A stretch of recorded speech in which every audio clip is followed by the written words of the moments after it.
અમદાવાદમાં ગેરકાયદેસર બાંધકામો વિરુદ્ધ કાર્યવાહી. મુસ્તફા માણેકચંદનો ગેરકાયદેસર બંગલો તોડી પાડવામાં આવ્યો છે. પાલડી કોચરબ આશ્રમ પાછળ એએમસી દ્વારા આ મોટી કાર્યવાહી કરવામાં આવી રહી છે. નૂતન સર્વોદય સોસાયટીમાં આ બંગલો આવેલો છે.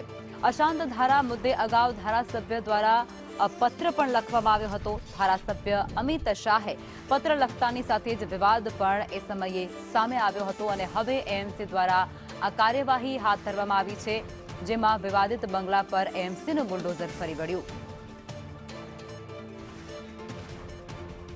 સંવાદદાતા દિવ્યા અમારી સાથે લાઈવમાં જોડાઈ ગયા છે. દિવ્યા, અત્યારે અમદાવાદની અંદર ગેરકાયદેસર બાંધકામો ઉપર તંત્રનું બુલડોઝર ફરી વળ્યું છે. એક બંગલો જે અશાંત ધારાની અંદર આવ્યો હતો અને તેનો ઉલ્લંઘન થતાની સામે જ અમિત શાહે પત્ર પણ લખ્યો હતો સીએમને, અને ત્યારબાદ આ મોટી કાર્યવાહી.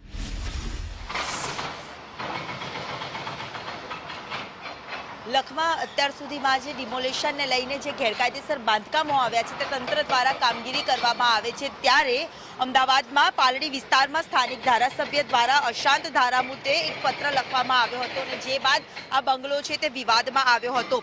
નૂતન સર્વોદય સોસાયટીમાં મુસ્તફા માણેકચંદનો જે મોટો બંગલો હતો જેમાં ગેરકાયદેસર બાંધકામ કરવામાં આવ્યું છે તેવો એક વિવાદ સામે આવ્યો હતો અને તેવા આક્ષેપો કરવામાં આવ્યા હતા. તમામ કાર્યવાહી કરવામાં આવી. કોર્ટમાં પણ આ પ્રકારે અરજી કરવામાં આવી હતી.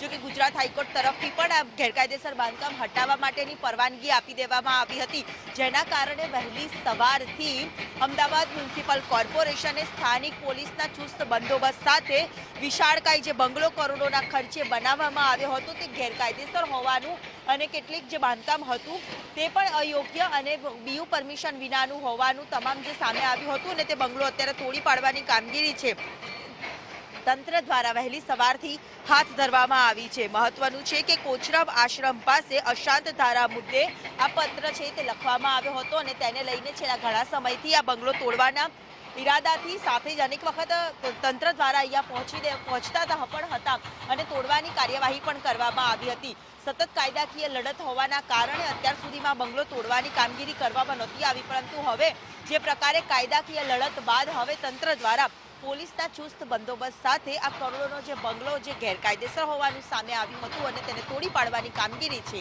તે વહેલી સવારથી હાથ ધરવામાં આવી છે. જી આભાર દિવ્યા.